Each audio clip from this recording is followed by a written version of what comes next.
Assalamualaikum, apa kabar semuanya? Semoga kita semua dalam keadaan sehat walafiat ya. Dan saya harap melalui video pembelajaran ini dapat menambah semangat adik-adik untuk belajar.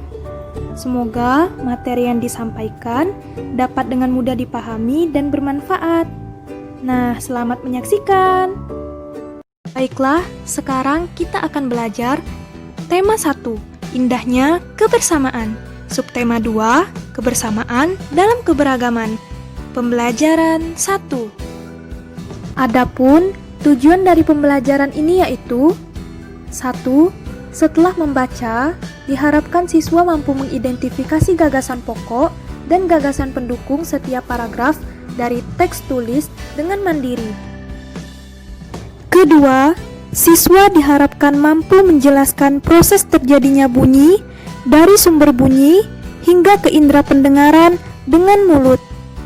Ketiga, diharapkan siswa mampu menjelaskan pengalaman sikap toleransi dan kerjasama antar teman berbeda agama sebagai identitas bangsa Indonesia dengan sistematis.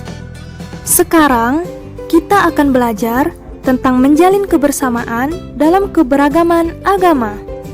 Suku, budaya, dan agama tidak menghalangi kita untuk menjalin kebersamaan dan kerjasama. Pertama yang akan kita bahas adalah menemukan gagasan pokok dan gagasan pendukung setiap paragraf dari teks bacaan yang telah kita baca. Nah, sebelum kita bahas lebih lanjut, ada yang tahu apa itu gagasan pokok dan gagasan pendukung? Baiklah, kita akan bahas mulai dari gagasan pokok dulu ya.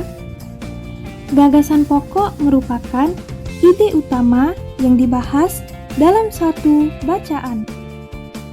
Ide utama biasanya terletak di awal paragraf, tengah paragraf, dan akhir paragraf.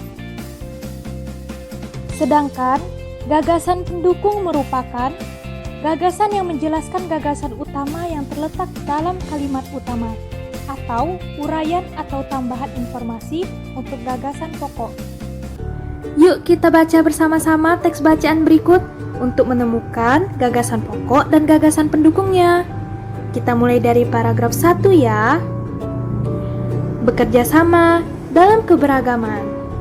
Edo dan kelima temannya mendapat tugas untuk melakukan percobaan tentang bunyi. Sepulang sekolah, mereka berkumpul di rumahnya. Setiap orang sudah menyiapkan peralatan yang dibutuhkan. Lani dan Siti membawa beberapa kaleng yang sudah dilubangi. Udin dan Beni membawa benang kasur. Mereka berkumpul di halaman depan rumah. Keenam sekawan siap bekerja sama melakukan percobaan. Setelah membaca paragraf 1 ini, ada yang tahu yang mana yang merupakan gagasan pokok dan yang mana yang merupakan gagasan pendukung? Kita cari sama-sama yuk. Nah, gagasan pokok paragraf 1 terdapat di awal paragraf, yaitu Edo dan kelima temannya mendapat tugas melakukan percobaan tentang bunyi. Dan kalimat yang selebihnya adalah gagasan pendukung. Yuk kita lanjut ke paragraf 2. Saat percobaan akan dimulai, tiba-tiba terdengar azan. Siti dan Udin meminta izin teman-temannya untuk sholat. Teman-temannya mengizinkan mereka untuk melakukan ibadah. Edo meminjamkan ruang makannya untuk digunakan Siti dan Udin sholat. Meskipun Edo beragama Katolik, ia tidak keberatan rumahnya dipakai untuk sholat. Beni yang beragama Kristen, Dayu yang beragama Hindu, dan Lani yang beragama Buddha menunggu dengan sabar temannya beribadah. Keenam sahabat selalu menghargai satu dengan yang lain. Nah, gagasan pokok paragraf kedua juga berada di awal paragraf, yaitu saat percobaan akan dimulai, tiba-tiba terdengar suara azan. Sekarang kita lanjut ke paragraf ketiga. Tiba saatnya keenam sekawan melakukan percobaan. Setiap orang menunjukkan tanggung jawabnya dalam bekerja. Tidak ada satupun di antara mereka yang duduk diam atau memberi perintah saja. Semuanya ikut bagian dalam percobaan. Saat Dayu membutuhkan pertolongan memotong benang, Udin datang membawakan gunting. Saat Edo kesulitan menalikan benang di kaleng, Siti ikut membantu. Keenam sahabat bekerja sama dengan semangat. Mereka hidup rukun, saling membantu meskipun berbeda agama. Nah, ada yang tahu yang mana yang merupakan gagasan pokok paragraf ketiga?